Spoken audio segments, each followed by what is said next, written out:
Hey everyone, today I want to go ahead and share with you guys a couple hidden little methods and tricks to increase the DPS and survival on your character. So with that being said, let's go ahead and start off with what is probably going to be the most important one, and let's head over to my house for this. So let's go to my home, and let me share with you guys one of my special corners in my house. I guess it's a pretty lazy house, more of a meso farm right now than a house.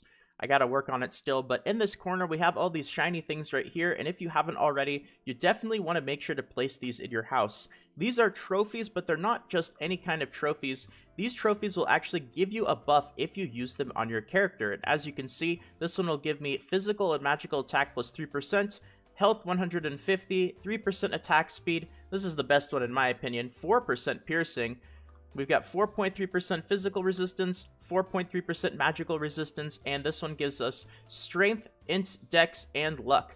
Now, unfortunately, you can't end up using all of them. That would be pretty awesome. If you do use another one, it will replace the previous one that you had, but these souvenir trophy buffs will stack in addition to different health buffs and tonic buffs. So you can have a food or health buff on, then you can have a tonic buff, and you can have a souvenir buff all active at the same time. So that's a lot of buffs and a lot of different ways to improve the DPS and survival on your character, and these are free as well. You don't have to spend anything on these. They don't cost any mesos or merits or anything like that, so definitely make sure to place them in your house if you can.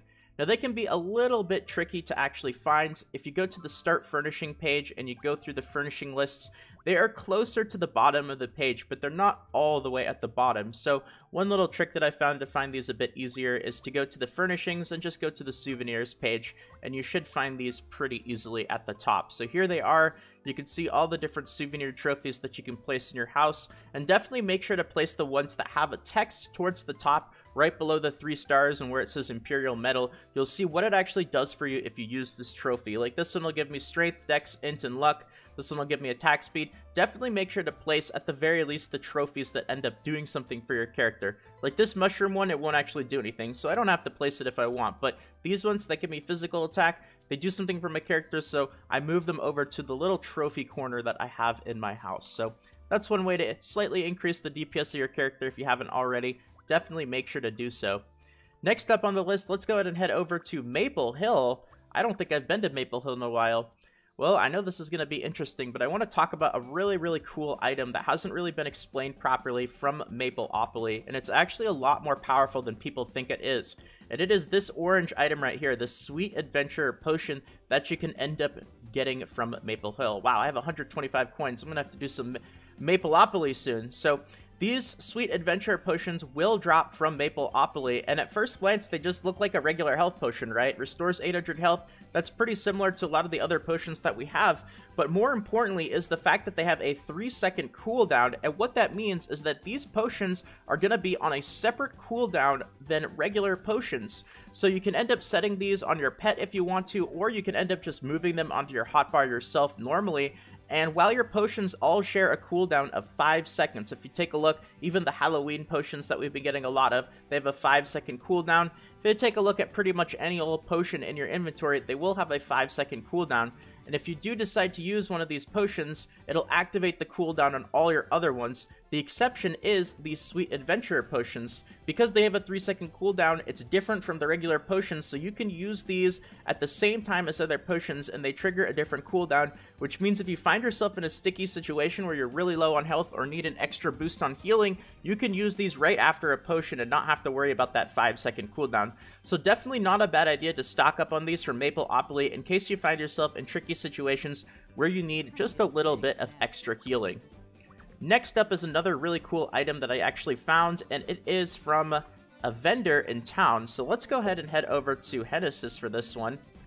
This is something a bit hidden, something people don't really know of, and it's your decision if you want to use this item. I found it pretty interesting because of the way that it works. Now let me go ahead and explain. Let's find a supply vendor for this one. Actually, it might be the craft vendor. What are you looking for? It is. Alright, so the item that I am talking about is blueberries. What? That's right, blueberries. Well, at first glance, it looks not so great, right? It only heals 560 health, but take a look at it. It has a 7-second duration, and if you read what blueberries do, when you consume them, it recovers 80 health per second over 7 seconds.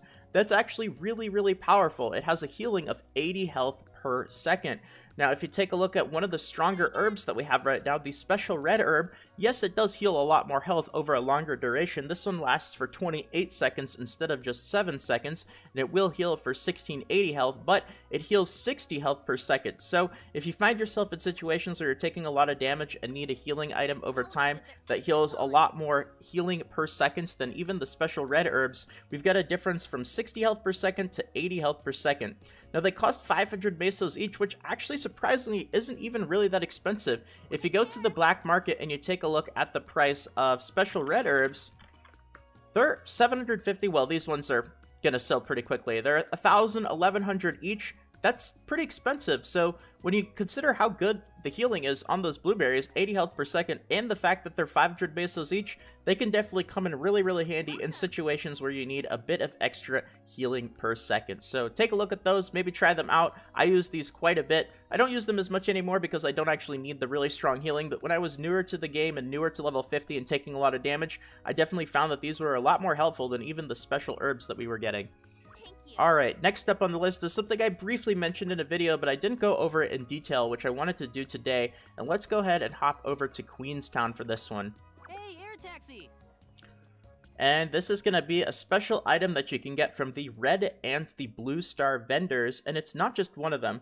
So I'm talking about those Lapentier items. I briefly mentioned this in my meso making video, or one of the meso making videos that I have on the channel, the one where I mentioned the 1.2 million per hour farm spot in Lulu Village. I briefly mentioned the Lapentier that drains health from up to 5 nearby enemies, and it also recovers up to half of your health, which is really, really awesome. But interestingly enough, you can buy a whole bunch of these from red and blue star vendors, and the different vendors are going to have a whole different set of Lapentiers. Now, some of them are not so great, not really worth buying, but some of them are really, really good. And one of them that I would definitely take a look at, maybe purchasing a few of them as a backup item, is something like this one right here, the Healing Aura Lapentier. And as you can see, it heals up to 5 allies within 3 meters for 30% of their maximum health. That is pretty crazy. It's a bit expensive. We're looking at 10 red stars for 10 of them, so you can't go through these like candy. There's something that you kind of just have to have as a backup item in case you find yourself in sticky situations, but it's not that bad, and definitely something that you might want to have as a backup item in case you find yourself in a situation. I was using quite a few of these when I was doing Balrog runs and learning new hard mode dungeons, so a great item if you're learning hard mode dungeons, or maybe if you bring these into Chaos Raids when they come out, because it will make the learning experience a little bit easier having some extra backup healing. Rooted Strength Lapentier, channel the power of Earth into your attack. Damage is increased by 30%, movement is decreased, so this one will give you a DPS boost, but these ones are more expensive, so I probably would avoid the more expensive ones. 7.5 red stars each, that's pretty expensive, even though some of these are really good. Evade 85% of enemy attacks for 3 seconds. And this one increases your defense by 70% for 3 seconds. Really, really good, but really, really expensive. I think out of all the red star ones, the Healing Aura Lapentier is probably the best one. Now let's go ahead and take a look at some of the blue star ones. I mentioned one of them in that video, which was the Drain Aura one, but there's a few other ones as well. So this is the one that I mentioned. 100 of these for 100 blue stars, which is actually a very, very affordable price, especially considering how easy it can be to rack up those blue stars. I'm looking at almost 1,300 of them already. Deals 240% damage to 5 enemies within a 6 meter radius. You recover 10% health per enemy. This is super, super useful while farming, and even while running some hard mode dungeons that have trash monsters, these can come in super duper handy. Shockwave Lapentier, these are also 1 blue star each. Pushes 8 targets within a 4.5 radius, dealing 812% damage, so that does a lot of DPS. And those are the only 2 ones that you can end up getting with blue stars, but the Life Drain one is definitely super, super good. And the last thing that I want to end up talking about in this video is something a little bit, well, I'll just go ahead and say it. It's your stat points, but do a little bit of experimentation. There's a lot of people saying that the best stat to put in is the main stat or the health stat. And actually, interestingly enough, if you take a look at the attack of your character, I'm at 4,240 attack. Just as a little bit of an experiment, let's go ahead and put my points into int right now, and you'll see that my attack is going up, but it's only going up a little bit. And if I put all my points into int, I'm only going to gain about 40 extra attack, which is only about a 1% increase to the DPS of my character.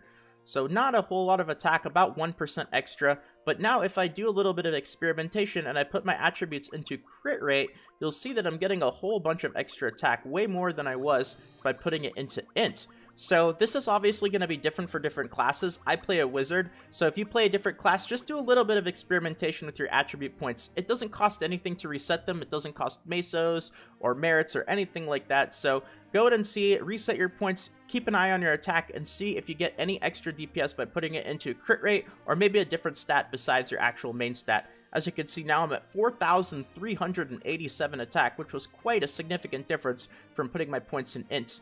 I also like to put my points in health because you do get 10 points of health for every point that you put in, and that gives you quite a big HP boost.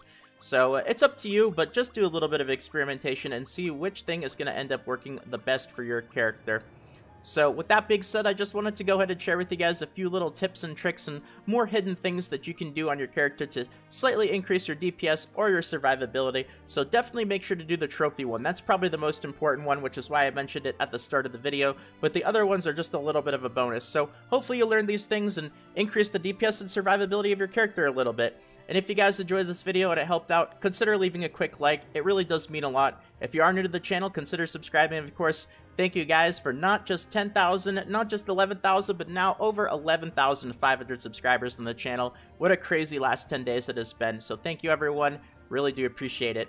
And as I always mention in the last 15 to 20 seconds, if you are interested in an iTunes or Google Play little monthly giveaway that I do, we are at the end of October, so it is closing in just a couple of days. A happy Halloween or early Halloween, everyone. Link is in the description where it says October giveaway. All you have to do is be a subscriber for 2 tickets and leave a like or comment for a bonus ticket for 3 tickets, 3 chances to win. So good luck to all of you entering that. And with that all being said, have a fantastic day, everyone. This is Salt of the Salty Guild, signing out.